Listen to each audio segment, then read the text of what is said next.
الحمد لله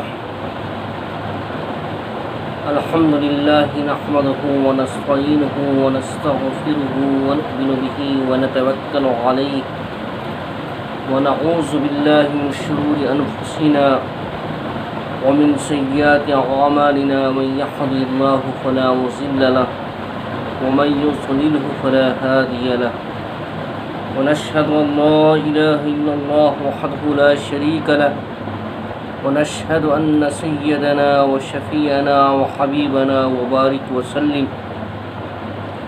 أعوذ بالله من الشيطان الرجيم. بسم الله الرحمن الرحيم.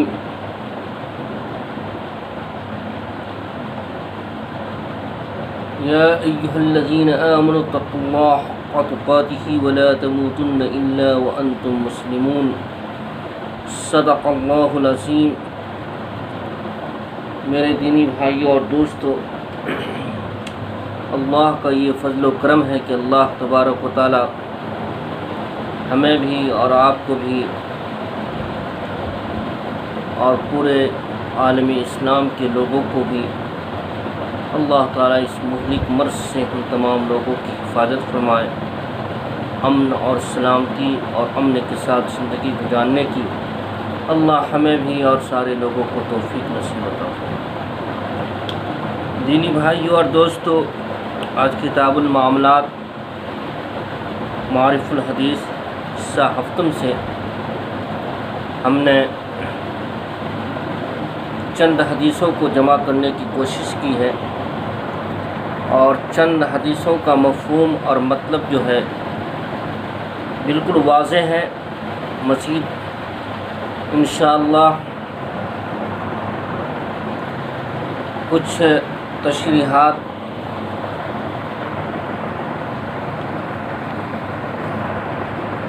آپ کے سامنے میں وقت کی نزاکت کو محسوس کرتے ہوئے انشاءاللہ میں کروں گا. تو آج کی جو حدیث ہے تو ہمارے لیے بھی اور آپ کے لیے بھی الحمدللہ سننے کے لائق بھی ہے، سمجھنے کے لائق بھی ہے اور عمل کرنے کے لائق بھی ہے. آج پوری دنیا اس میں ملوث ہے اور خاص طور سے مسلمانوں کی اکثریت، مسلمانوں کا ایک طبقہ، مسلمانوں کی ایک جماعت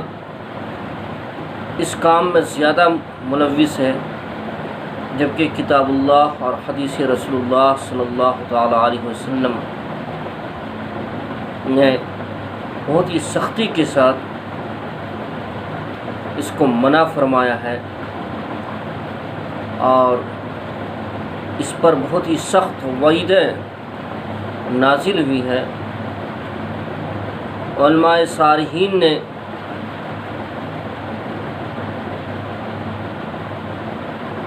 جو تشریح کی ہے، حدیثوں کو جو واضح کیا ہے، اس میں یہ بات ثابت ہوتی ہے کہ کتنا بڑا گناہ عظیم آج ہم اور آپ اس کام کو کرنے کے بعد میں اس وبا اور مہلک مرض سے کے جو اثرات ہیں، جو اس کے وائرس ہیں، وہ نہ صرف گھروں کو تباہ اور برباد کر رہا ہے بلکہ ایک معاشرہ کو، اس کی تہذیب کو، اس کی تمدن کو، اس کی ثقافت کو، اس کی تعمیراتی اور بنیادی اصولوں کو ایک تہس نہس اور نجس بنا کر کے رکھ دیا ہے.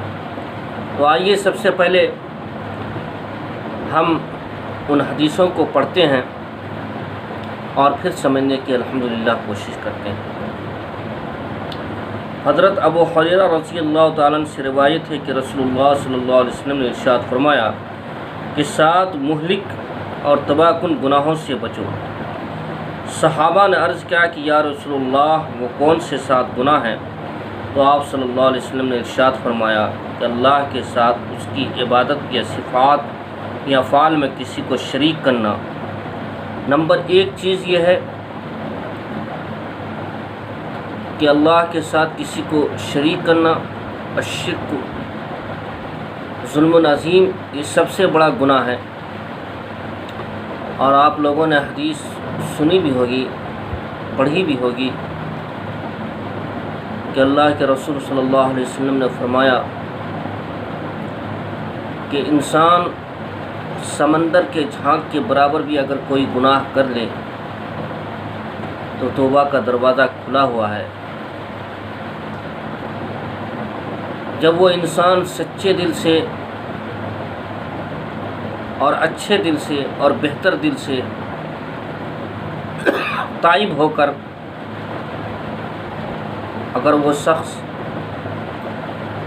توبہ کرتا ہے اور آئندہ اپنے اجتناب اور معصیت سے اور اپنے گناہوں سے وہ بچنے کی کوشش کرتا ہے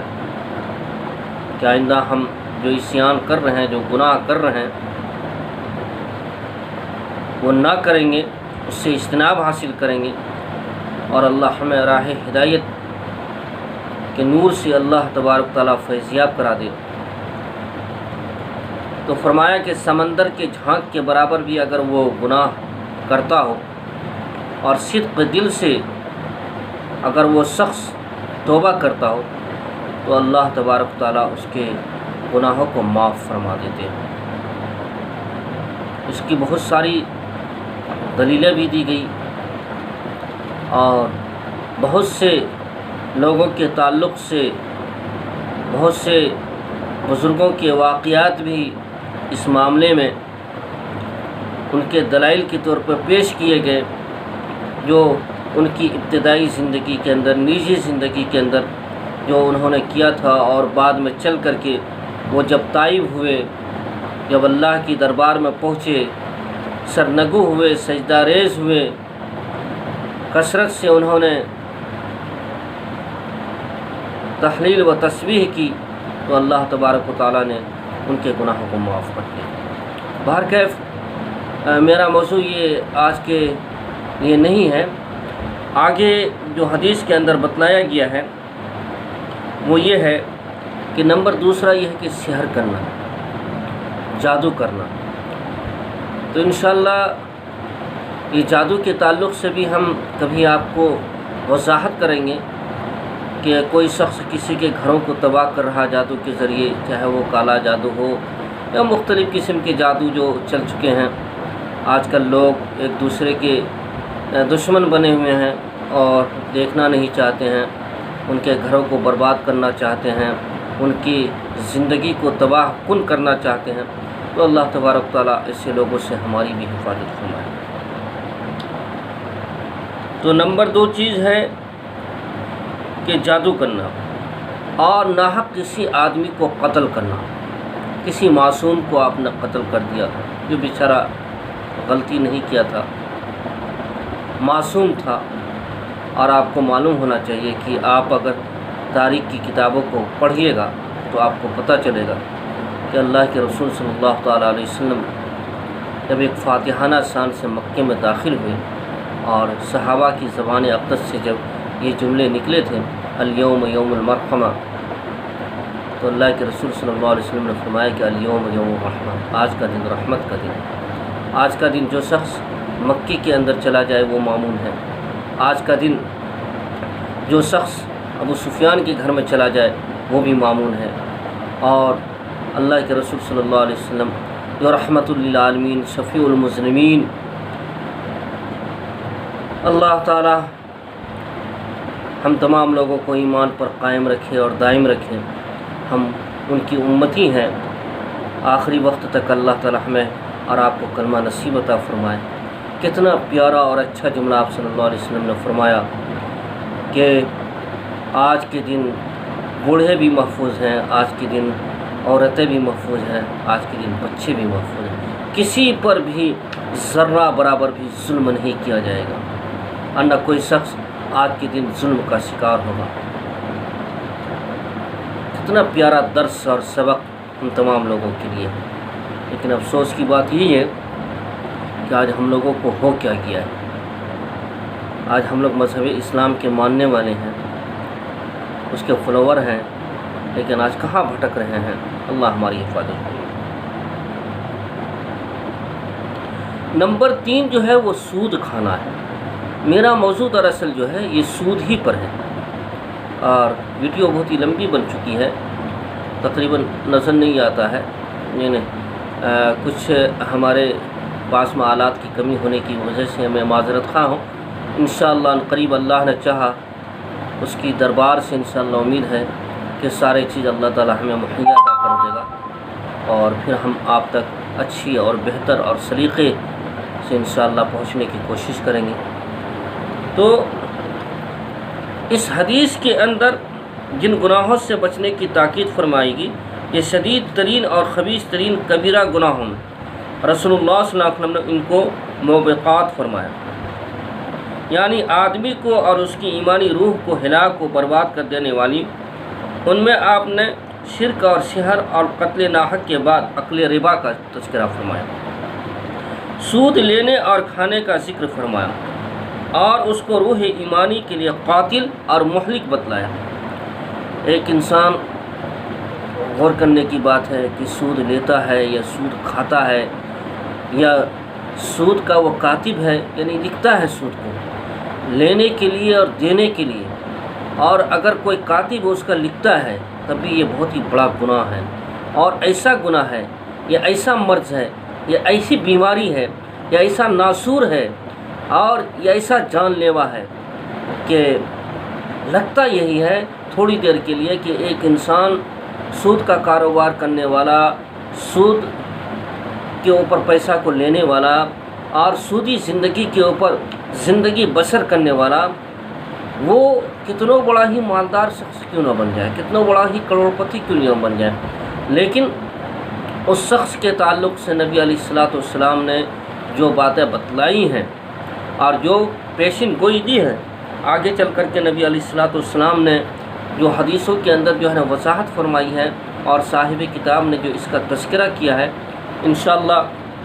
میں ساری باتوں کو آپ تک جو ہے نا پیش کروں گا، اور میں آپ سے التجان درخواست کرتا ہوں کہ آپ ان چیزوں کو انشاءاللہ سنیں گے اور اس پر عمل بھی کریں گے۔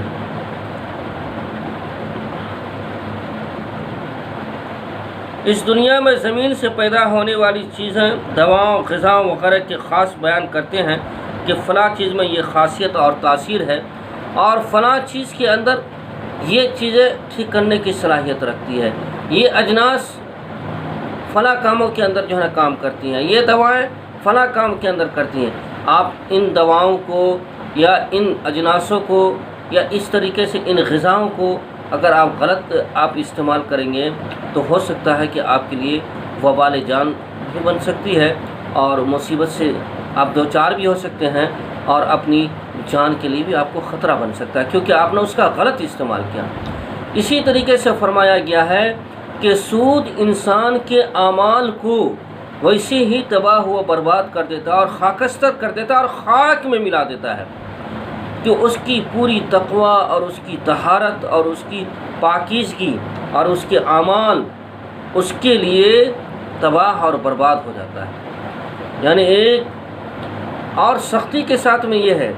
کہ بہت ہی سخت اس کے ساتھ میں جو ہے نا معاملات کیے گئے ہیں اور بتائے گئے ہیں کہ سود کا لینے والا، سود کا دینے والا اور سودی کاروبار کا کرنے والا، افسوس کی بات یہی ہے کہ آج مسلمانوں کا اکثریت طبقہ، مسلمانوں کا ایک حصہ ان کاموں میں ملوث ہے، اور باعث فخر کے طور پر یہ چیزیں کر رہا ہے۔ تو انشاءاللہ ساری باتوں کو میں آپ تک میں وضاحت کروں گا، اور میں آپ سے دعا کی درخواست کرتا ہوں کہ آپ ہمارے لیے دعا فرمائیں کہ اللہ تعالی ہماری زبان میں، ہماری لسان میں اور ہماری اولی عزمیت میں یہ تقویت عطا فرمائے کہ آپ تک جو باتیں ہم پہنچا رہے ہیں اس کے اندر اللہ ہمیں بھی عمل کرنے کی توفیق نصیب عطا فرمائے، اور اللہ تعالیٰ آپ تمام لوگوں کو بھی، کیونکہ ویڈیو بہت ہی زیادہ لمبی ہو گئی، مزید انشاءاللہ کل ایک ہی موضوع کو لے کر کے آپ کی خدمت میں حاضر ہوں گے انشاءاللہ۔ تب تک کے لیے اجازت دیجیے۔ منور عالم رحمان۔